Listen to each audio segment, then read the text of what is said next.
بي جل الله ما في قلبي غير الله نور محمد صلى الله لا إله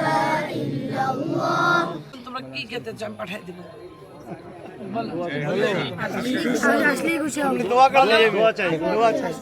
বলছি নিব না আপনি দোয়া করেন না ওরা তো আমার বাচ্চার চেয়েও ছোট